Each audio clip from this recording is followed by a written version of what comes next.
요한복음 3장 16절 말씀을 써드렸는데요. 사도 요한은 분명히 하나님이 독생자를 주시기까지 세상을 사랑하셨다고 했어요. 우리 성가대도 같은 내용을 찬양했죠. 분명히 하나님이 세상을 사랑한다고 했어요. 그런데 오늘 우리가 읽은 이 요한일서 2장 15절에서는 우리한테 세상을 사랑하지 말라고 했어요. 그러면 하나님은 사랑하는데 우리를 사랑하지 말라는 말인가? 그런 의미는 아닐 것 같잖아요. 특별히 우리가 세상을 사랑하면 하나님의 사랑이 우리 안에 있지 않다. 아버지의 사랑이 우리에게 있지 않다. 이렇게 잘 보면요. 단어는 그게 그 문맥에 따라서 의미가 이렇게 쓰이기도 하고 이렇게 쓰기도 하는 거예요. 그래서 우리가 보통은 우주라고 번역하는 코스모스라는 단어가 헬라어로는 세상이라는 단어인데요. 사도 요한은 이 세상이라는 단어를 아주 긍정적인 의미로 쓸 때가 있고 아주 부정적인 의미로 쓸 때가 있습니다. 긍정적인 의미로 사용할 때는 하나님이 창조하신 이 자연으로서의 세상, 그리고 세상에 사는 사람들, 요한복음 3장 16절에 나오는 세상을 사랑했다는 얘기는 세상의 사람들을 사랑했다는 얘기죠. 또 그들을 위해서, 세상의 사람들을 위해서 우리 주님께서 보혈을 흘리셔서 그들을 구원하시죠. 또 세상의 빛으로 오셨죠. 또 세상의 구주이시죠. 우리가 요한 1서 2장 2절에서 보았듯이 온 세상을 위한 화목제물이다. 또 세상죄를 지고 가는 하나님의 어린 양이라고 하셨고요. 또 이 하나님이 세상을 사랑하셨다고 할 때 그 세상에는 바로 저와 여러분이 포함되는 거예요. 그래서 우리가 요한복음 3장 7절 읽을 때마다 하나님이 세상을 이처럼 사랑했다고 했을 때 자기 자신의 이름을 거기에 넣고 읽어도 되는 거예요. 그 사랑의 대상이 나예요. 그런데 부정적인 의미에서의 세상은 악한 자 마귀 사탄의 손아귀에 잡혀있는 그 대상을 또 세상이라고 그래요. 그 세상은 하나님에게 어게인스트하고 하나님에게 배반하고자 하는 거고요. 그래서 말씀이시며 빛이신 우리 주님이 사랑하는 대상이 세상에 왔을 때 하나님을 대적하는 세상은 그분을 알아채지 못한 거죠. 또 주님을 알아보지 못하는 세상은 주님의 제자들도 알아보지 못합니다. 우리가 예수님 믿는다고 해서 세상에서 다른 취급받는 게 아니에요. 우리 똑같은 취급받습니다. 왜냐하면 세상은 믿는 사람과 믿지 않는 사람을 구별하지 않습니다. 그래서 구별하지 않을 정도만 괜찮은데 어떨 때는 예수 믿는다는 이유로 우리가 미움을 받기도 합니다. 하나님을 거역하는 세상은 이 세상의 영인 사탄의 가치관을 따르기 때문에 그렇게 하나님께 반대하게 되는 것입니다. 사도 요한은 오늘 우리가 읽은 본문에서 누구든지 세상을 사랑하면 아버지의 사랑이 그 속에 있지 아니하다. 그래서 우리가 오늘 설교의 제목은 아버지의 사랑. 아버지의 사랑이 있을 때 우리가 이 세상의 모든 것을 이겨낼 수 있다는 의미로 아버지의 사랑이라는 제목으로 하나님의 말씀을 함께 듣습니다. 15절 말씀해 보니까 이 세상이나 세상에 있는 것들을 사랑하지 말라. 누구든지 세상을 사랑하면 아버지의 사랑이 그 안에 있지 아니하다. 이렇게 말씀하십니다. 자, 우리가 그렇다면 사랑하지 않아야 할 이 세상이나 세상에 있는 것들은 무엇을 말할까요? 그것을 총칭할 때 그것은 사탄의 가치관을 따르는 것입니다. 여러분 성경 에베소서 2장을 열어보시기 바랍니다.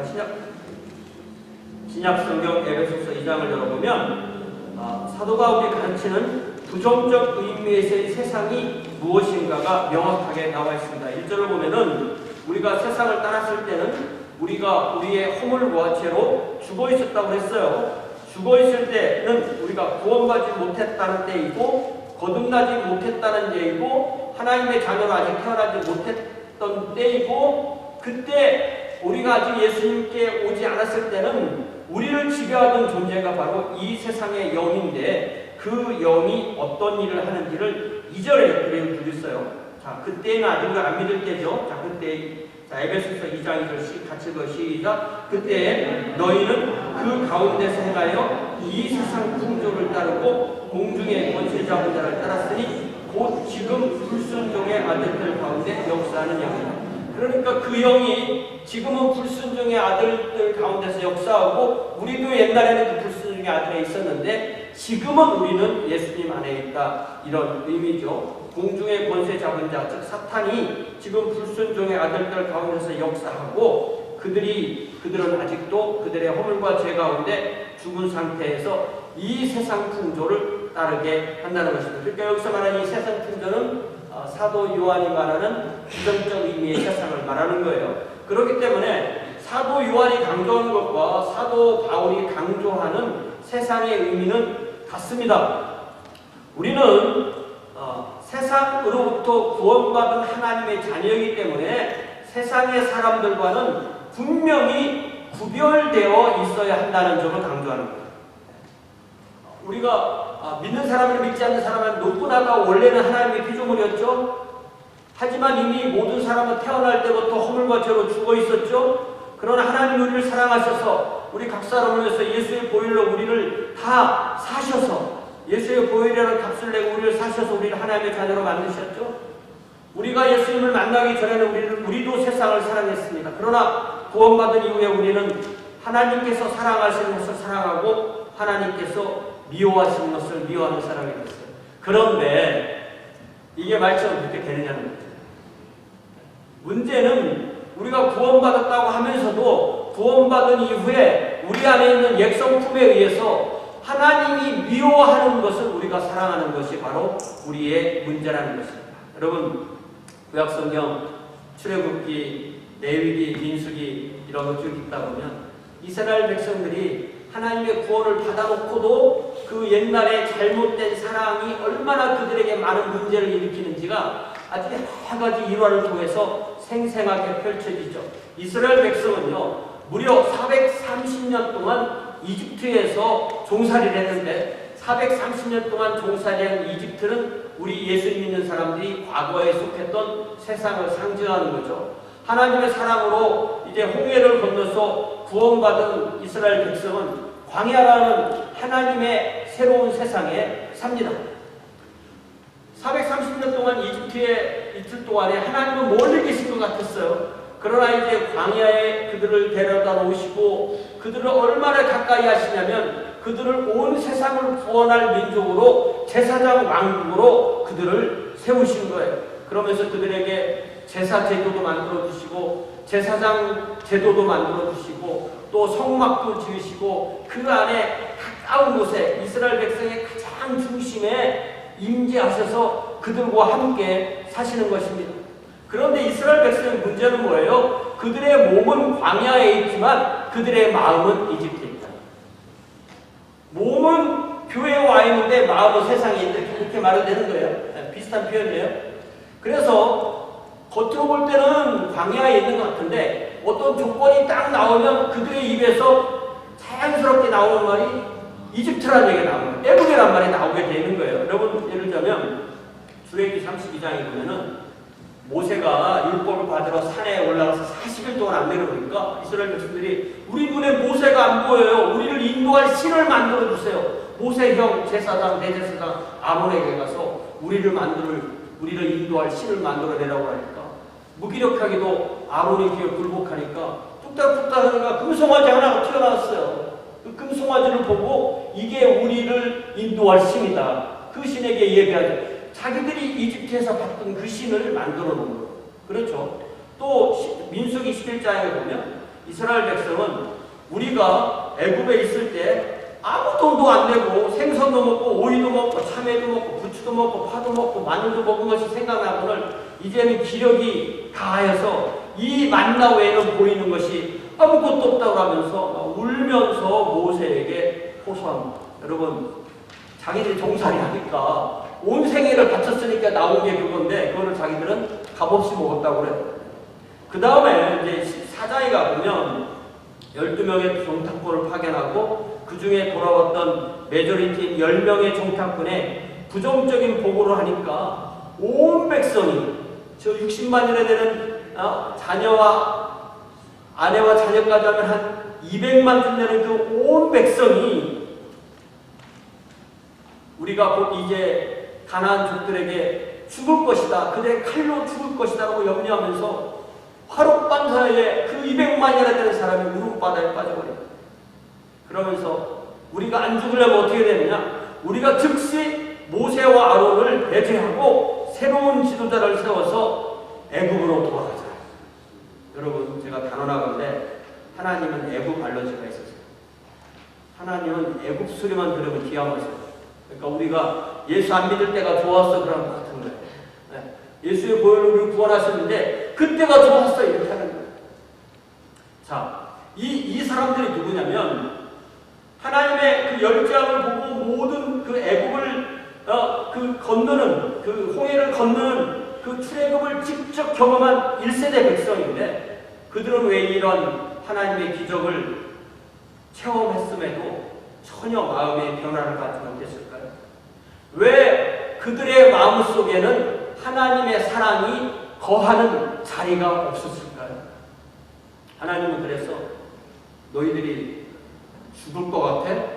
그럼 죽어. 그래서 40일 정탐해왔지 하루를 1년으로 계산해서 40년 동안 광야에 있어. 그럼 너희들은 자연신에 죽을 거야. 그럼 너희들의 자녀가 들어가면 돼. 그게 민수기 14장에서 일어나는 거예요. 그죠? 자, 그러면 이 출애굽 1세대에서 태어난 2세대가 가나안 땅을 가게 되는데 그렇다고 해서 이 출애굽 2세대가 1세대보다 하나님을 더 사랑했습니까? 그렇지도 않은 거예요. 신명기가 이제 그 다음에 창세기, 출애굽, 레위기, 민수기, 신명기인데 신명기는 바로 이 출애굽 2세대에게 1세대에게 주었던 율법을 다시 거듭해서 다시 설명해 준다는 것이 신명기예요. 거기에 보면은 31절 16절에 보니까 하나님께서 모세에게 뭐라고 말씀하시냐면 모세야 너는 네 조상과 함께 누우려니와 이제 네가 나이가 많아서 이제 너는 너희 조상이 돌아가지만 이 백성은 가나안 땅으로 들어가게 되는데 들어가자마자 음란히 그 땅에 이방 신들을 따르며 일어날 것이요 나를 버리고 내가 그들과 맺을 언약을 어길 것이다 라고 말씀하십니다. 도대체 문제는 무엇일까요? 뭐가 문제입니까? 모세는 하나님과 우리 사람과의 사이의 관계는 가장 중요한 것이 바로 마음이라고 했어요. 부부관계도 마찬가지, 인간관계도 마찬가지고 모든 것에 제일 중요한 문제는 마음이에요. 여러분 구약성의 신명기 10장 14절을 좀 찾아보세요. 여러분 구약성의 신명기 14절 찾아보면 핵심이 뭔가 나와요. 신명기 10장 14절 보니까 신명기 10장 14절에 뭐라고 말씀하시냐면 하늘과 모든 하늘의 하늘과 땅과 그 위의 만물은 본래 내 하나님 여호와께 속한 것이로되 그러니까 온 우주와 모든 피조물 모든 사람은 원래는 하나님의 거다. 그러니까 하나님이 창조했기 때문에 하나님 거라는 거죠. 15절에서 그런데 여호와께서 오직 네 조상들 즉 이스라엘을 기뻐하시고 그들을 사랑하셔서 그들의 후손인 너희를 만민 중에서 이스라엘만 제사장 왕국으로 택하셨다. 그래서 너희들이 지금 보고 있다 이렇게 말해요. 네. 마찬가지로 하나님께서 우리를 창세전에 인정하시고 우리를 선택하셔서 하나님의 자녀로 삼으셨죠. 자 이제 16절입니다.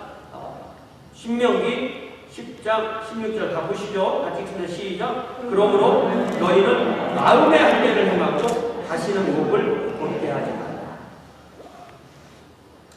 그러니까 정말로 잘나야 할 것은 우리의 몸이 아니라 우리의 죄악되고 교만한 마음인 것이에요.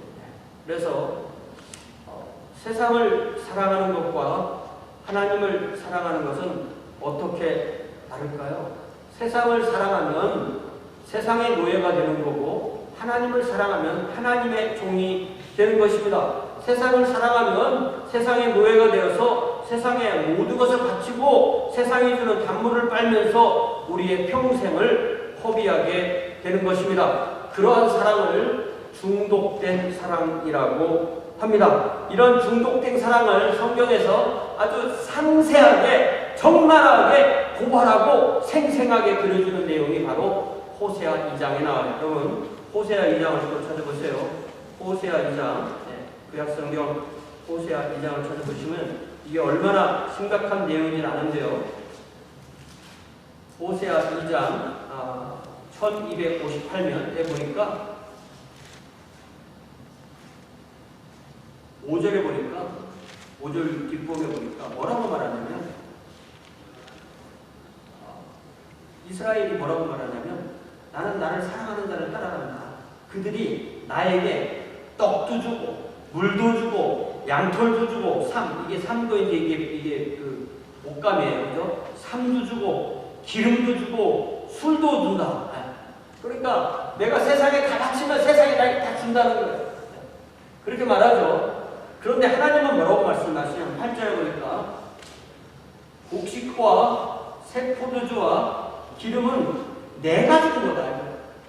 그들이 내가 주니까 그들이 그거 갖다가 바알한테 가서 쓰는데 바알한테 쓰는 은과 금도 내가 그에게 더하여 준 것이거늘 그가 알지 못하는 거다. 마치 옛날에 그런 사람들이 있었어요. 남편이 먼 나라에 가서 엄청 고생해가지고 엄청 많은 돈을 한국으로 계속 붙여주면은 아내는 그 돈 가지고 가서 딴 남자 만나고 쓰고 그 돈이 그 남자한테 주니까 그 남자에게 자기 선물도 주고 남자가 밥도 사주고 그러니까 이 남자가 나에게 좋은 거 주나 보다.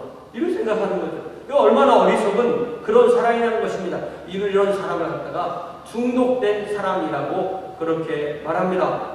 우리 자신은 어떻습니까? 우리가 누리는 것 중에 우리가 지금 가지고 우리에게 부여해줘서 누리는 것 중에 하나님께서 우리를 사랑하시기 때문에 주시지 않은 것은 하나도 없습니다. 우리의 생명이 얼마 남았던 우리의 생명, 우리의 건강, 우리의 영향력, 우리가 가지고 있는 시간, 우리가 가지고 있는 재물, 우리의 가족, 우리의 신앙 공동체, 또한 우리가 어디에 가서 무엇을 하든 우리가 할 수 있는 그 어떤 거라도 우리가 스스로 만들어낸 것도 없고 하나님께서 우리에게 주시지 않은 것도 없습니다.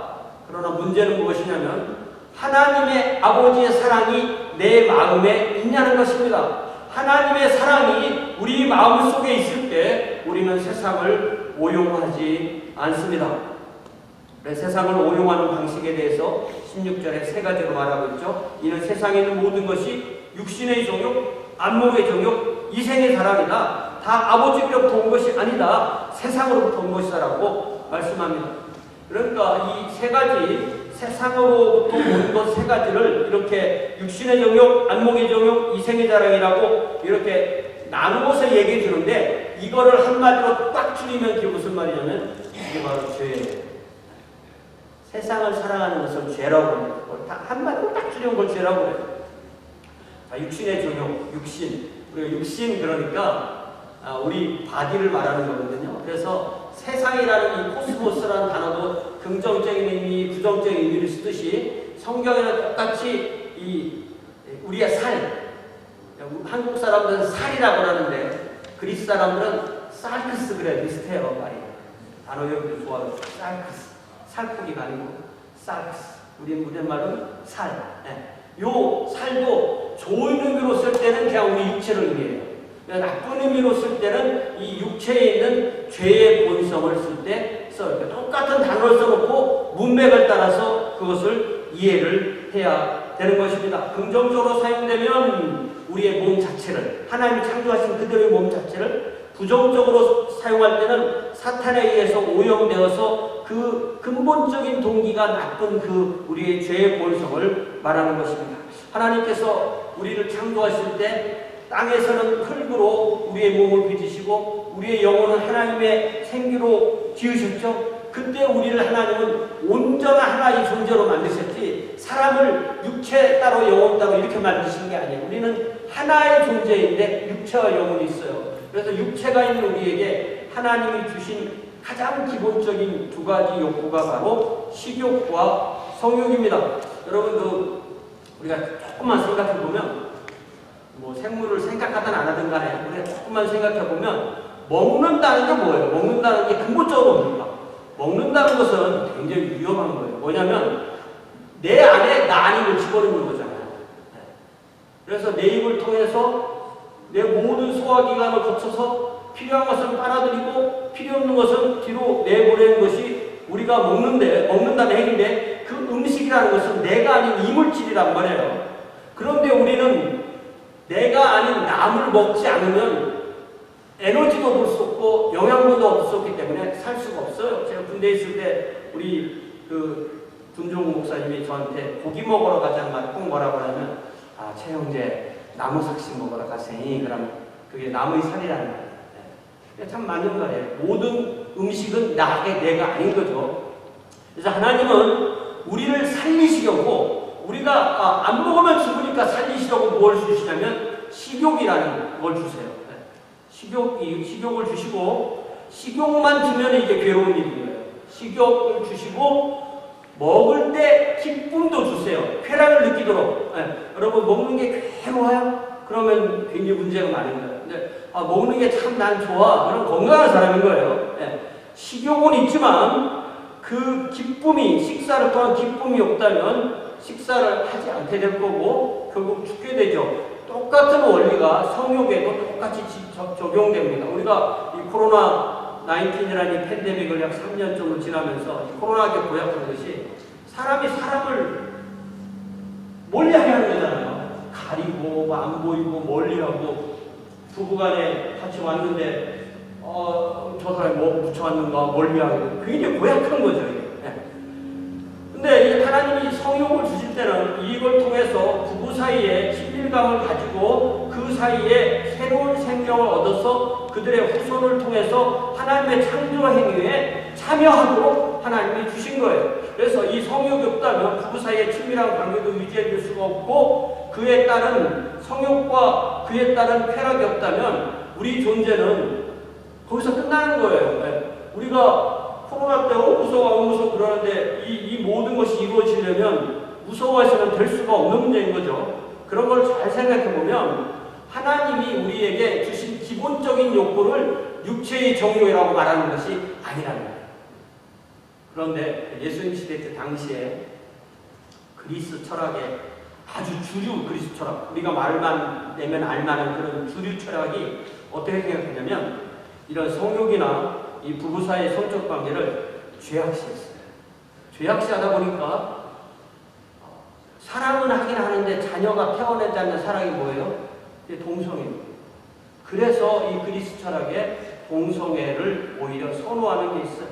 이러한 성향은 하나님이 피조물을 사랑하시는 그 하나님의 사랑을 깨닫지 못한 결과로 나타난 왜곡된 사랑이에요. 또 구약성경에 보면 하나님께서 레위기를 보면은 어떤 음식 먹어라, 어떤 음식 먹어라, 어떤 거 먹어라, 어떤 거 먹지 말아라. 부정한 음식과 정결한 음식을 계속 규정하고 이렇게 구별하게 하시죠. 하나님이 이러한 율법을 주신 이유는 사람이 정결한 것과 부정한 것, 거룩한 것과 거룩하지 못한 것을 구별하도록 훈련시키려고 하신 거예요. 그런데 우리가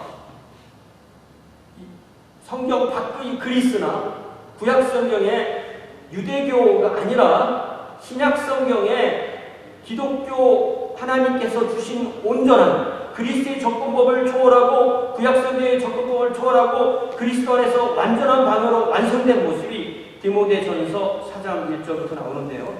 디모데전서 4장 1절부터 5절까지 보면 하나님께서 우리를 어떻게 바라보시고 어떻게 지으셨는가가 명확하게 드러나요. 디모데전서 4장 1절부터 5절까지입니다. 자, 1절, 2절은 이제 서론과 같은 말이에요.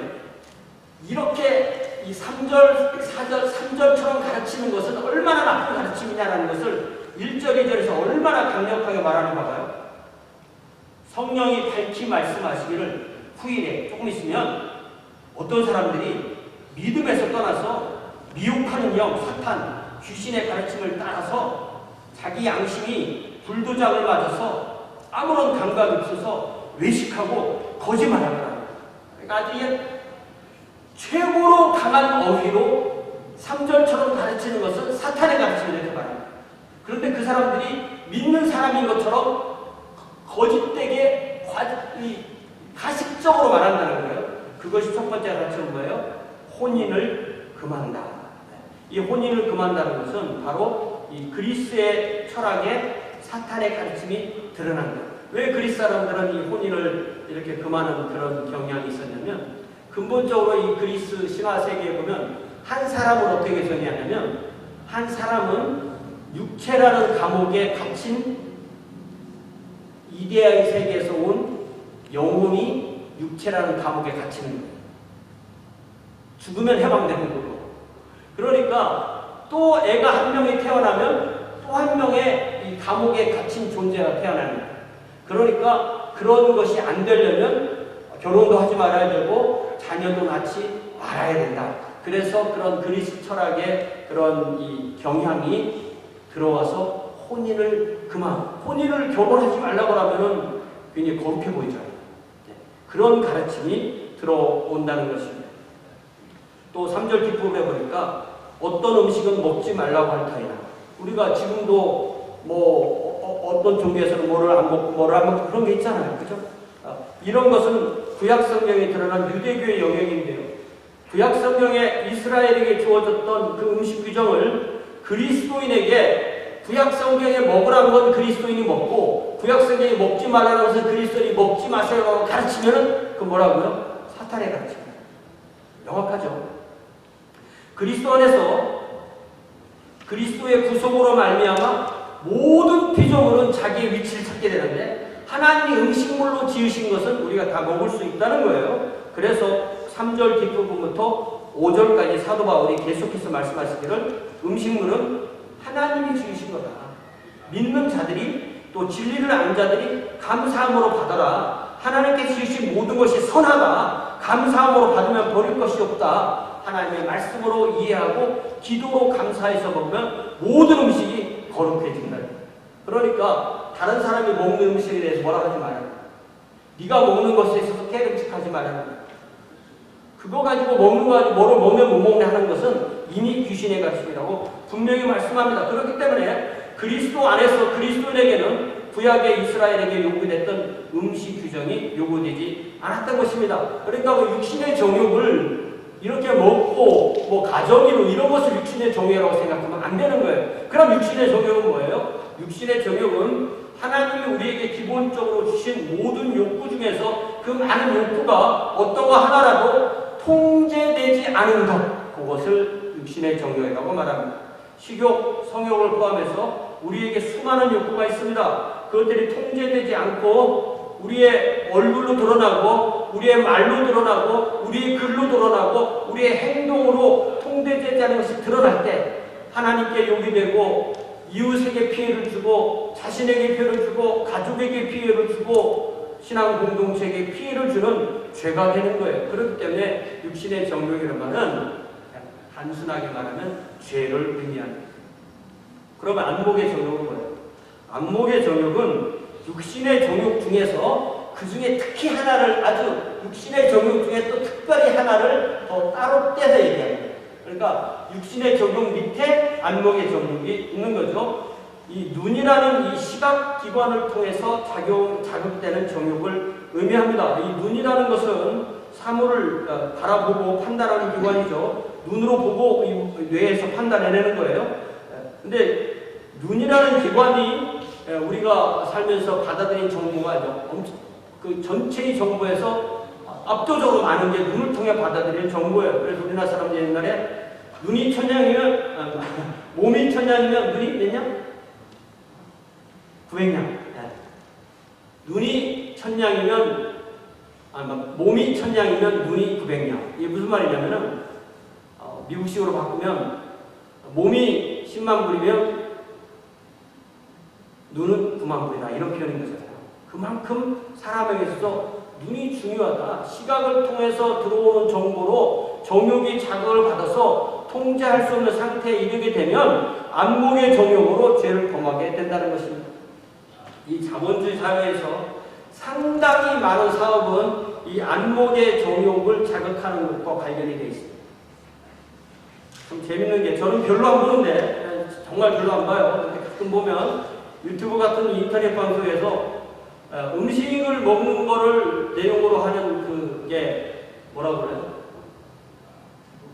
먹방이에요, 먹방. 이 먹방이 영어 단어에 등재된 단어예요. 한국 사람들 얼마나 이거 잘하는지 먹방 찾으면 그 뜻이 나오거든요. 되게 이상하죠? 이게 안목의 정욕을 자극하는 거예요. 이생의 자랑, 그 다음 이생의 자랑인데 이것도 아까 더 나가면 그 이생의 자랑이라는 것은 사도 요한이 육신의 정욕, 안목의 정욕을 말한 후에 이생의 자랑을 말하는데 이생의 자랑이란 다른 사람들 앞에 과시함으로써 비교 우위를 누리고자 하는 욕구예요. 우리가 자신을 타인에게 잘 보이려고 하는 것을 죄라고 해서는 안 되는 거죠. 하나님이 우리를 아름답게 지었기 때문에 나는 아름다워요. 그거 아무 문제 없는 거예요. 아름답다, 안 아름답다가 오피니언이에요. 그러니까 내가 스스로 아름답다고 생각하면 아무 문제가 없는 거예요. 하나님이 나를 아름답게 지으셨으니까. 그런데 허영이 문제는 거죠. 허영은 실제 가지고 있는 것이나 실제 모습보다 더 과장되게 보임으로써 타인의 인정을 받으려는 욕구예요. 그래서 요즘 이렇게 이런 욕구를 드러내는 사람들을 뭐라고 그러냐면 관심받기를 좋아하는 종사다. 한국 사람들 투기잖아요. 그죠? 그래서 나온 말이 뭘까요? 그게 관종이라는 거예요. 관종. 참 별말 다 있죠. 그죠? 만약에 너나 할 것 없이 심하고 안심하고가 있지만 우리에게 이 관종의 욕구가 없다면 페이스북 같은 소셜미디어를 말할 겁니다. 페이스북이 뭐 하는 게 아니면 관종 자랑하는 거예요. 그거 보면 다 아름다워 보이잖아요. 모든 사람이 아름다워 보여요. 또 한국 사람들이 머리가 좋으니까 한국 사람들이 사업을 할 때요. 그 나라에서는 그게 뭘로 분류되냐면 사치품, 럭셔리라고 분류가 돼요. 근데 한국에 딱 들어오면서 뭐라고 이름이 바뀌냐면 명품이라고 이름이 바뀌어요. 명품. 네. 그래서 한국이 이 사치품 혹은 명품 사업의 인구 대비로 온 세상에서 압도적으로 1등이랍니다. 경제 규모는 우리가 1등이 아니잖아요.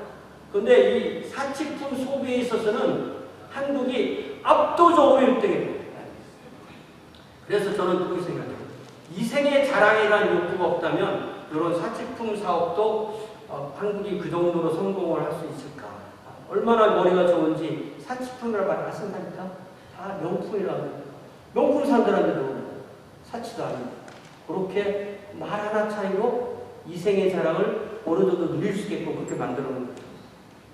그래서 사도 요한은 이런 육신의 정욕, 안목의 정욕, 이생의 자랑을 하나님에게서 온 것이 아니라 세상에서 온 것이라고 규정해요. 그러면 어디까지가 정당하고 어디부터 문제이냐는 거예요.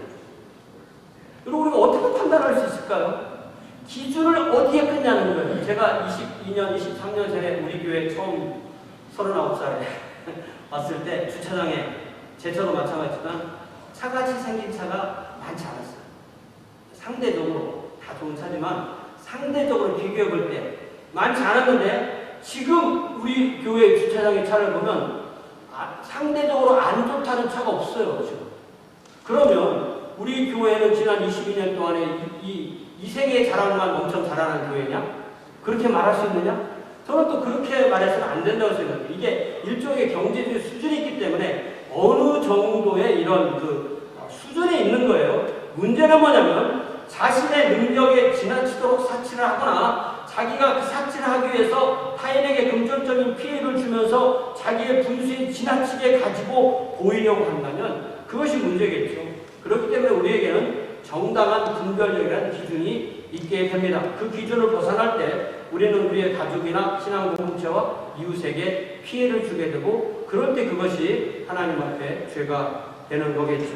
이제 17절에서 사도 요한은 이 세상도 그 정욕도 지나가지만 오직 하나님의 뜻을 행하는 자가 영원히 구한다고 말씀합니다. 우리가 이 땅에 사는 동안에 우리는 우리의 몸이 있기 때문에 우리에게 주어진 육신이 있기 때문에 우리는 입어야 되죠. 먹어야 되죠. 또 가서 잘 집도 있어야 되죠. 움직이려면 자동차도 있어야 되죠. 이 모든 것 하나님이 우리에게 주시는 것입니다. 그런데 우리가 어느 날 이 몸은 이 땅에 두고 우리의 영혼이 주님께 갈 때 우리는 우리가 가지고 있는 거의 모든 것을 이 땅에 두고 가게 돼 있어요. 하나도 가져가지 못합니다. 우리의 영혼만 하늘나라에 가서 우리 주님을 뵙게 됩니다. 우리의 생명, 소유, 영향력이 다 이 세상에서 한시적으로 우리 주님께서 우리에게 맡기신 거예요. 가장 지혜로운 사람은 한시적으로 맡긴 거 가지고 어떻게 영원한 것을 사느냐는 거죠. 이게 사도 요한이 말씀하려고 하는 거예요. 한시적인 것도요. 한시적인 것도 우리가 맡아서 잘 관리하면 하나님이 더 관리 잘하는 거나 도와주세요. 이만큼 줬는데 관리를 못하면 또 관리 안 돼 힘들어? 그러면서 좀 가져가세요. 조금만 있으면 관리 잘한다. 이게 하나님의 원리예요. 그래서 가진 사람은 더 갖게 되고 없는 사람은 더 없게 되는 것입니다. 영원하지 않은 세상에서 영원한 하나님 앞에서 영원한 가치를 두고 그 영원한 것을 추구하는 것이 참된 분별력입니다. 그럼 영원한 것이 뭐예요? 영원하신 분은 삼위일체 하나님이시죠. 우리가 하나님을 알기 위해서 하나님의 말씀을 읽고 하나님께 우리의 주의를 집중할 때 우리는 영원하지 않은 세상에서 영원하신 하나님께 우리의 모든 것을 집중할 수 있습니다. 우리의 육체는 이 땅에 두고 떠나야 할 것이지만 또 우리의 영혼도 영원합니다. 그렇기 때문에 우리의 영혼이 이 세상에서 하나님이 주신 삶을 잘 살기 위해서 우리 영혼을 건강하게 양육하는 음식이 바로 성경이라고 하는 말씀이에요. 하나님의 말씀으로 우리는 매일 말씀을 읽고 묵상할 때 우리 영원한 우리의 영혼이 양육을 받는 겁니다. 저는 최근에 한 짧은 동영상을 통해서 한국의 어느 목사님이 어떤 사람이 저는 담임 목사님 설교가 도대체 귀에 안 들어와요. 저는 남이 집밥이 맛있나 배요. 그랬더니 이 사람아, 당신 교회 목사의 설교도 집밥 아니야. 그것도 어차피 외식이야. 집밥이 뭔 줄 알아? 당신이 매일 집에서 읽는 성경이 그게 집밥이야. 매일 성경을 읽어. 그렇게 매일 성경을 읽으면 어떤 설교를 듣든 이거는 성경에 맞게 설교해 주시네. 참 감사합니다. 아니면 어떤 설교를 들으면 입맛에는 좋은 것 같은데 이 첨가제를 하도 많이 써가지고 이거 먹으면 난 죽겠네. 이런 판단력을 갖게 됩니다. 라는 그런 짧은 동영상. 제가 지금 설명하면 더 짧은지 몰라요. 짧은 동영상인데 그걸 듣고 제가 참으로 긍정이 됐습니다. 이렇게 스스로 성경을 매일 읽는 사람은 설교를 듣든지 간증을 듣든지 신앙사도를 읽을 때 분별력을 갖게 되는 것입니다. 분별력이 뭐예요? 분별력이 입에 들어왔을 때 삼킬 건가 뱉을 건가잖아요. 분별력이잖아요. 귀로 들었을 때 이것을 내가 받아들일 건가 거부할 건가잖아요. 말씀을 기준으로 지금 자신이 듣고 보는 것이 얼마나 신앙에 도움이 되는지 해악이 되는지를 판단할 수 있는 능력을 바로 분별력이라고 하는 것입니다. 어떤 것도 과도한 첨가제로 내서 입에서는 좋게 느껴지지만 실제로는 해악인 경우도 많은 거예요. 저는 우리 교회 성도들이 모든 가족이 한 분 한 분이 매일 하나님이 우리에게 주신 집밥인 성경을 읽음으로써 이런 참된 분별력을 갖출 수 있기를 바랍니다. 마지막으로 제가 마태복음 6장 33절 그런즉 너희는 먼저 그의 나라와 그의 의를 구하라 그리하면 이 모든 것을 더하시리라는 우리 주님의 말씀을 인용했습니다. 자, 우리가 이 땅에 육신을 가지고 사는 동안에 우리에게 많은 게 필요해요. 많은 게 필요합니다. 그러니까 밤에 누워서 잘 때나 아침에 일어날 때 그걸 어떻게 하지? 그 문제를 어떻게 해결하지? 염려거리가 우리에게 자연스럽게 와요. 그러나 우리 주님은 뭐라고 말씀하시냐면 너희는 무엇을 먹을까? 무엇을 마실까? 무엇을 입을까? 어디서 잘까? 그 얘기를 하지 않으셔요. 제일 중요한 게 먹고 마시고 입는 겁니다. 그거 하나도 염려하지 말라고 그랬어요. 왜? 하나님이 알아서 주신다. 너는 열심히 일하면 하나님이 주신다. 그러면 우리가 가장 관심 가져야 되는 것이 무엇이냐? 그런즉 너희는 먼저 그것보다도 먼저 하나님의 왕국 그분의 의를 구하라고 말씀하십니다. 그렇기 때문에 하나님의 왕국과 그의 의를 구한다는 것은 하나님의 관심사가 나의 관심사가 됩니다. 성령님의 꿈이 내 꿈이 되고 예수님의 인격이 나의 인격이 되고 하나님의 비전이 나의 비전. 그런 비슷한 우리 찬양과 똑같은 데입니다. 그러니까 하나님이 사랑하시는 것 나도 사랑하고 하나님이 미워하시는 것은 나도 미워하는 거예요. 하나님이 사랑하시는 게 뭐예요? 하나님이 사랑하시는 게 사람이잖아요. 그래서 나도 사람을 사랑해요. 하나님이 미워하시는 게 뭐예요? 세상의 가치관이잖아요. 그러나 세상의 가치관을 미워하는 겁니다. 근데 하나님이 사랑하는 거 미워하고 하나님이 미워하는 거 사랑하고 이러면 우리 신앙생활이 우리 삶이 속에 병이 들게 되는 것입니다. 하나님은 세상을 사랑하셔서 그 사람들을 하나님의 왕국으로 초청하십니다. 그렇기 때문에 우리도 세상의 사람을 사랑해서 그들을 하나님의 왕국으로 초청하는 것이 우리가 하나님의 왕국의 제사장으로 살게 되는 것입니다. 이제 반주자께서 반주해 주신 동안에 이 한 주도 하나님이 사랑하신 것을 사랑하고 하나님이 미워하신 것을 미워하는 우리가 될 수 있게 해달라고 다 함께 기도하겠습니다. 다 함께 기도합시다.